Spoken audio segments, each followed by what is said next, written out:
हिमाचल प्रदेश के एक छोटे से गांव में अचानक आई बर्फीली आंधी ने सब कुछ सफेद चादर से ढक दिया था।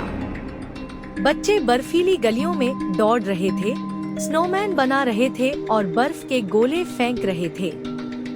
उनकी हंसी गूंजती हुई ऊंचे ऊंचे देवदार के पेड़ों से टकरा रही थी।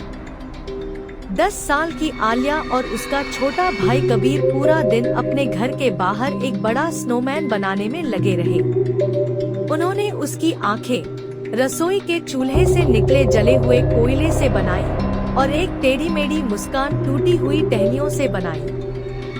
कबीर को पुराने सामानों में से एक पुरानी धूल भरी हिमाचली टोपी मिली, जिसे उसने स्नोमैन के सिर पर रख दिया।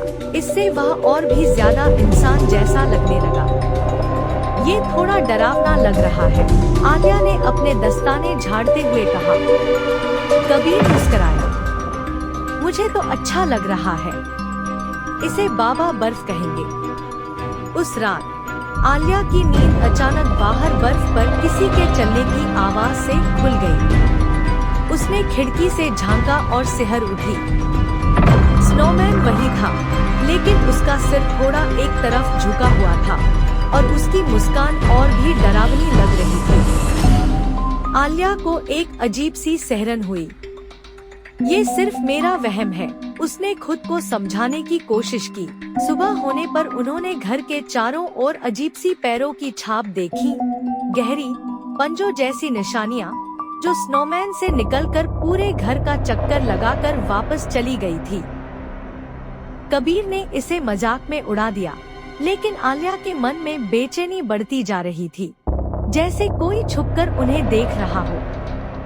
शाम होते ही फिर से आवाजें सुनाई देने लगी, भारी ठहर ठहर कर उठते कदमों की आवाजें जो घर के चारों ओर घूम रही थी। आलिया ने कांपते हाथों से टॉर्च उठाई और खिड़की के पास गई। उसका दिल जोरों से धड़क रहा था। स्नोमैन गायब था। तभी दरवाजे पर जोर की दस्तक हुई। आलिया, दरवाजा खोलो, कबीर की आवाज आई।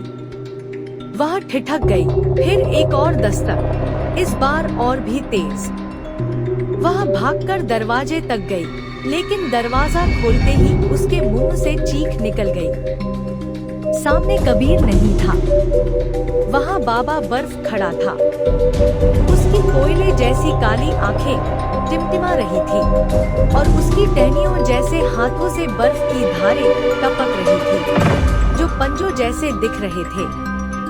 स्नोमैन की मुस्कान और भी चौड़ी हो गई। उसके पिघलते हुए शरीर से लाल बूंदें गिरने लगी।